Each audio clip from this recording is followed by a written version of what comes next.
Everyone, welcome back to our channel science magnified. मैं हूं आपकी साइंस एजुकेटर विभा शर्मा और आज हम स्टार्ट करने वाले हैं क्लास 10 साइंस का chapter number 3 metals and non metals का एक important topic physical properties of metals and non metals, जिसमें आज की क्लास में हम कंप्लीट करेंगे physical properties of metal and non metal. तो बच्चों, मेटल और नॉन मेटल की फिजिकल प्रॉपर्टी पढ़ने से पहले हमें ये पता होना चाहिए कि आखिर मेटल और नॉन मेटल आए कहाँ से हैं। तो हुआ ये कि हमारी अर्थ पर बहुत सारे एलिमेंट्स पाए जाते थे। क्या पाए जाते थे? एलिमेंट्स। और बच्चों, अगर प्रेजेंट टाइम की हम बात करें तो टोटल कितने एलिमेंट्स हैं जिनको अभी तक हम जानते हैं? तो टोटल 118 एलिमेंट्स हैं जो कि अभी तक हम जानते हैं।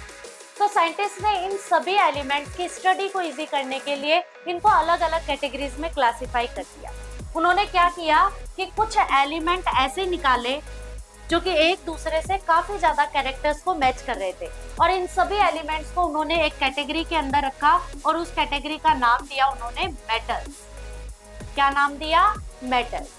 अब मेटल कैटेगरी अलग करने के बाद भी कुछ एलिमेंट्स रह गए, तो इन एलिमेंट्स में से भी साइंटिस्ट ने कुछ ऐसे एलिमेंट निकाले जो कि एक दूसरे से काफी सारे कैरेक्टर्स को मैच कर रहे थे, और इन सभी एलिमेंट्स को उन्होंने एक दूसरी कैटेगरी के अंदर रखा और उस कैटेगरी का नाम दिया साइंटिस्ट ने नॉन मेटल्स। अब देखिए बच्चों, मेटल और नॉन मेटल कैटेगरी बनाने के बाद भी कुछ एलिमेंट्स ऐसे रह गए जो कि ना तो मेटल में रखे गए ना नॉन मेटल में रखे गए। ऐसे में लोगों ने ऑब्जेक्शन कर दिया कि ये कैसा क्लासिफिकेशन है, बाकी सारे जो एलिमेंट्स बच गए हैं उनका क्या? तो साइंटिस्ट का कहना था कि ये जो बचे हुए एलिमेंट्स हैं ये ऐसे एलिमेंट्स हैं जो कि ना तो पूरी तरह से मेटल से मैच हो रहे ना पूरी तरह से ये नॉन मेटल से मैच हो रहे। तो साइंटिस्ट ने इस प्रॉब्लम का सॉल्यूशन करने के लिए बच्चों क्या किया कि ये जो बचे हुए एलिमेंट्स थे इनकी एक नई कैटेगरी बना दी, यानी अलग से कैटेगरी बना दी, और उस कैटेगरी को उन्होंने बच्चों कहा मेटलॉइड। क्या कहा? मेटलॉइड। इस तरह से साइंटिस्ट ने इन सभी एलिमेंट्स को कैटेगराइज किया। अब इन सभी एलिमेंट में कुछ ऐसे एलिमेंट्स हैं बच्चों जो कि हमारे अर्थ पर नेचुरली पाए जाते हैं, और ये कितने हैं? 92 एलिमेंट्स ऐसे हैं जो नेचुरली हमें मिलते हैं, और 92 के अलावा जो एलिमेंट्स बच गए वो ऐसे एलिमेंट्स हैं बच्चों जिनको साइंटिस्ट ने अपनी लेबोरेटरी में खुद प्रिपेयर किया है। अब हम कुछ ऐसे एग्जांपल्स देखेंगे मेटल के, नॉन मेटल के और मेटलॉइड के। अगर मेटल्स की बात करें तो 92 मेटल्स हैं और 20 क्या है? नॉन मेटल्स हैं। 6 हमें मेटलॉइड्स देखने को मिलते हैं। मेटल्स की अगर बात करें तो एग्जांपल है sodium, potassium, calcium, magnesium, iron, aluminium. ये कुछ एग्जांपल्स हैं मेटल्स के जो मैंने आपके लिए लिखे हैं। नॉन मेटल के एग्जांपल देखें तो हाइड्रोजन हो गया, oxygen, nitrogen, carbon, sulphur, phosphorus, ये सारे के सारे एग्जाम्पल हैं बच्चों नॉन मेटल्स के। और टोटल कितने नॉन मेटल्स हैं? 20 नॉन मेटल्स। अगर मेटलॉइड की बात करें तो एग्जाम्पल हो गया बोरोन, सिलिकॉन, जर्मेनियम, आर्सेनिक, टेलेरियम और एंटीमनी। ये क्या है? ये मेटलॉइड्स हैं जिनके एग्जाम्पल मैंने आप लोगों के लिए लिख दिए। इस चैप्टर में बेसिकली हमें पढ़ना है मेटल और नॉन मेटल्स के बारे में।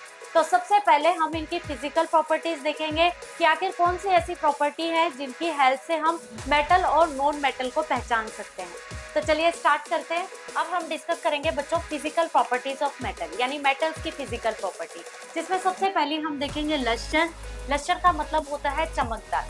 आप जितनी भी मेटल्स की चीजें देखेंगे बच्चों वो सभी के सभी आपको शाइन करती हुई दिखाई देती है, क्योंकि मेटल्स की सरफेस जो है वो शाइन करती हुई रहती है, और यही शाइन करने वाली प्रॉपर्टी कहलाती है बच्चों lustre property. For example silver, gold, copper, ये सभी के सभी मेटल्स हैं, और आपने कभी ना कभी इनको देखा होगा। ये सभी के सभी आपको चमकते हुए दिखाई देते हैं, और यही रीजन है कि सिल्वर और गोल्ड को यूज किया जाता है ज्वेलरीज बनाने के लिए। नेक्स्ट प्रॉपर्टी है बच्चों हार्डनेस।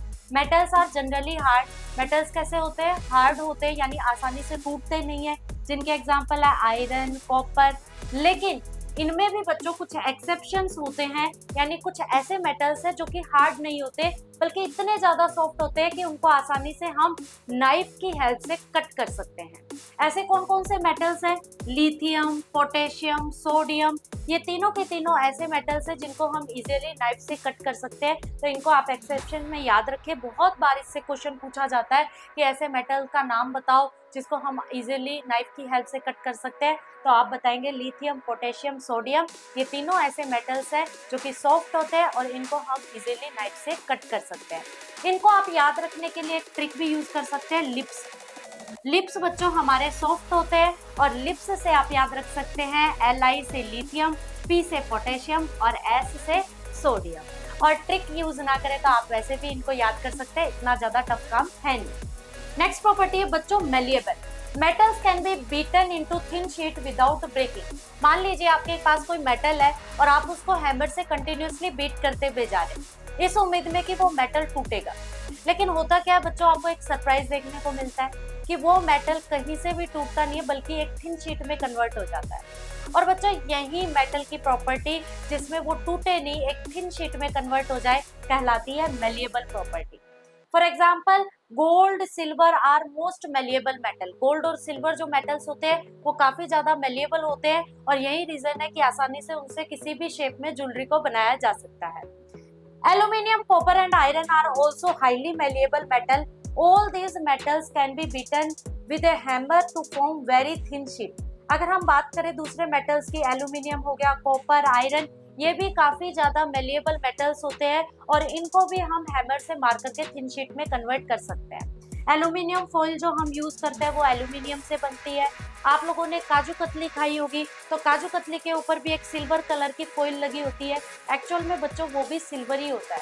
सिल्वर का एक छोटा सा टाइनी पार्टिकल लेते हैं और उसको बीट करते हैं और बीट करके उसको कन्वर्ट करते हैं थिन शीट के अंदर, और उसी थिन शीट को हम लगा देते हैं काजू कतली के अंदर ताकि काजू कतली सुंदर दिखाई।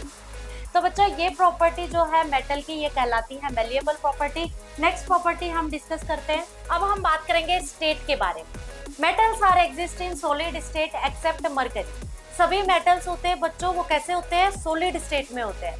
लेकिन एक ऐसा एक्सेप्शनल मेटल है जो कि लिक्विड स्टेट में होता है, और वो कौन सा मेटल है बच्चों? Mercury.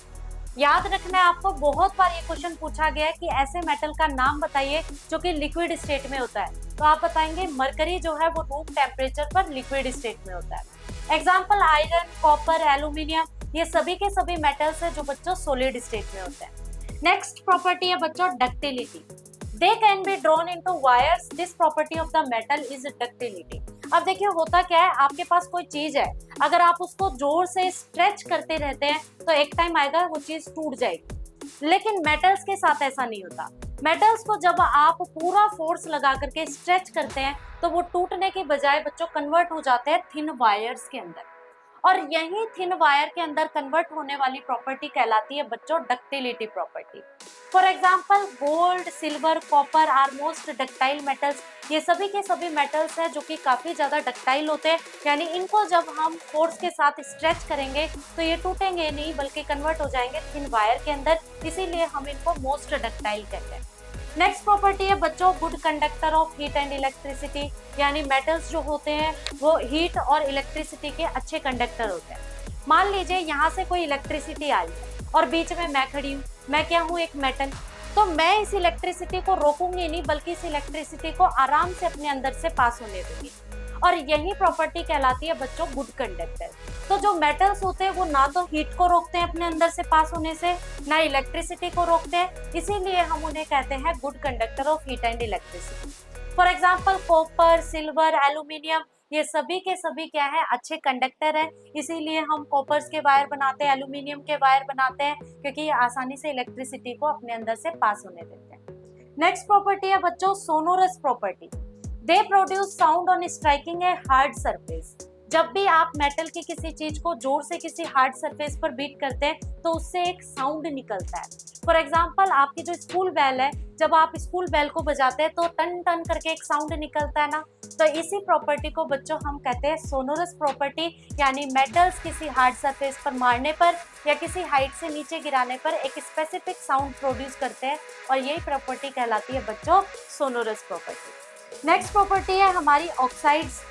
Metal oxides are basic in nature, example calcium oxide, magnesium oxide.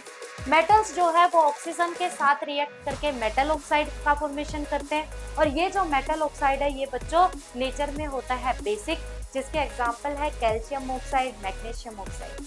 I hope आप लोगों को ये सारी फिजिकल प्रॉपर्टीज मेटल की समझ में आई होंगी। अब हम डिस्कस करते हैं नॉन मेटल्स की फिजिकल प्रॉपर्टी। नॉन मेटल्स की फिजिकल प्रॉपर्टी की बात करें तो बच्चों ये बिल्कुल अपोजिट होती है मेटल्स की फिजिकल प्रॉपर्टी से, फिर भी हम एक बार इनको पढ़ लेते हैं। सबसे पहली प्रॉपर्टी है बच्चों lustre. Non metals do not have shine surface except iodine. जिस तरीके से हमने पढ़ा था कि मेटल्स की सरफेस में शाइनिंग होती है, यानी मेटल्स चमकते हुए हमें दिखाई देते हैं, वैसे ही अगर हम बात करें नॉन मेटल्स की, तो नॉन मेटल की सरफेस बिल्कुल भी शाइन नहीं करती, यानी नॉन मेटल्स हमें चमकते हुए दिखाई नहीं देते। इनमें एक एक्सेप्शनल केस है बच्चों आयोडीन का। आयोडीन एक ऐसा नॉन मेटल है जो कि हमें चमकता हुआ दिखाई देता है। एग्जाम्पल कोल, ऑक्सीजन, ये सभी के सभी नॉन मेटल्स है जिनमें हमें शाइनिंग देखने को नहीं मिलती।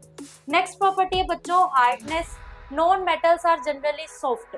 जैसा हमने पढ़ा था कि मेटल्स जो होते हैं वो नेचर में हार्ड होते हैं, वैसे ही अगर हम नॉन मेटल की बात करें तो ये कैसे होते हैं बच्चों, सॉफ्ट होते हैं। इसका एग्जांपल है कोल यानी कोयला। कोल को जब हम बीट करेंगे किसी भी सॉलिड चीज से तो वो आसानी से टूट सकता है। नेक्स्ट प्रॉपर्टी है बच्चों malleability. Non metals are non malleable, यानी नॉन मेटल किसी भी चीज को जब हम हैमर से बीट करते हैं तो वो एक थिन शीट के अंदर कन्वर्ट होने की बजाय टूट जाती है, इसीलिए हम नॉन मेटल्स को बच्चों कहते हैं कि ये क्या होते हैं, नॉन मेलिएबल। नेक्स्ट प्रॉपर्टी है बच्चों state. Exist in solid and gaseous state. Non metals जो है वो हमें सॉलिड स्टेट में भी देखने को मिल सकते हैं और गैसियस स्टेट में भी देखने को मिल सकते हैं। एग्जाम्पल कार्बन जो है वो हमें सॉलिड स्टेट में मिलता है, ऑक्सीजन जो है वो हमें गैसियस स्टेट में देखने को मिलता है। नेक्स्ट प्रॉपर्टी है बच्चों ductility. Non metals are non ductile, यानी हम किसी भी नॉन मेटल चीज को अगर जोर से स्ट्रेच करेंगे तो वो थिन वायर के अंदर कन्वर्ट होने की बजाय टूट जाएगी, इसीलिए हम बच्चों इनको कहते हैं कि ये नॉन डक्टाइल होते हैं। ठीक है। नेक्स्ट प्रॉपर्टी है bad conductor of heat and electricity, यानी नॉन मेटल्स जो होते हैं वो अपने अंदर से हीट और इलेक्ट्रिसिटी को इजीली पास नहीं होने देते, इसीलिए हम इन्हें bad conductor of heat and electricity कहते हैं। लेकिन बच्चों इसमें भी एक एक्सेप्शनल है graphite.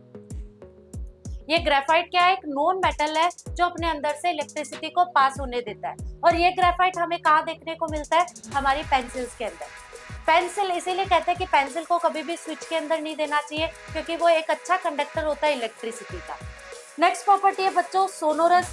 They do not produce any sound. Non metals जो होते हैं जब हम उनको हार्ड सरफेस पे स्ट्राइक करते हैं या फिर किसी हाइट से नीचे गिराते हैं तो वो किसी भी तरीके का साउंड प्रोड्यूस नहीं करते, इसीलिए बच्चों हम कहते हैं कि ये नॉन सोनोरस होते हैं। नेक्स्ट प्रॉपर्टी है ऑक्साइड्स, यानी नॉन मेटल्स जो होते हैं वो ऑक्सीजन के साथ रिएक्ट करके जो नॉन मेटल ऑक्साइड का फॉर्मेशन करते हैं वो बच्चों कैसा होता है, नेचर में एसिडिक होता है, और इसका एग्जाम्पल है कार्बन डाइऑक्साइड। आई होप आपको सारी प्रॉपर्टीज क्लियर हुई होंगी। नेक्स्ट हम डिस्कस करते हैं अपना नेक्स्ट टॉपिक।